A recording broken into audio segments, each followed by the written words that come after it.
تعارف اعلی حضرت امام احمد رضا خان رحمۃ اللہ علیہ۔ نام: آپ رحمۃ اللہ علیہ کا نام محمد جبکہ احمد رضا کے نام سے مشہور ہیں۔ پیدائش: آپ رحمۃ اللہ علیہ کی ولادت ہند کے شہر بریلی شریف کے محلہ جسولی میں 10 شوال المکرم 1272 سنہ ہجری بروز ہفتہ بوقت ظہر مطابق 14 جون 1856 عیسوی کو ہوئی۔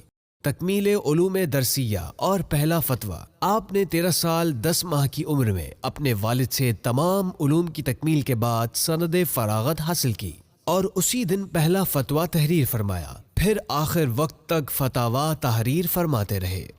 علمی مہارت: قرآن و حدیث سمیت ہر فن پر عبور حاصل تھا۔ کم و بیش 70 علوم پر قلم اٹھایا، جن میں تفسیر، فقہ، اصول فقہ، تصوف، علم ریاضی، علم تکسیر، علم حیت اور علم ہندسہ سر فہرست ہیں۔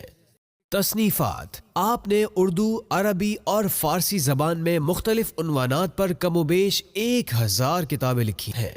فتاویٰ رضویہ جدید 30 جلدوں پر مشتمل آپ کی علمیت کا عظیم شاہکار ہے۔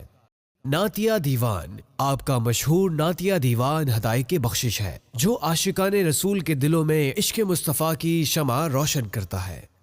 اخلاق و کردار: آپ پاکیزہ اخلاق، زہد و تقوی، اتباع سنت اور حسن سیرت کے پیکر تھے۔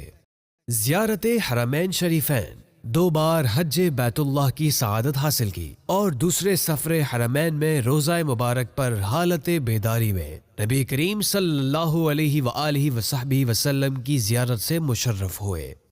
وصال: 25 صفر المظفر 1340 سنہ ہجری بروز جمعۃ المبارک آپ اس دار فانی سے کوچ فرما گئے۔ مزار مبارک: آپ کا مزار پر انوار ہند کے شہر بریلی میں زیارت گاہ عام و خاص ہے۔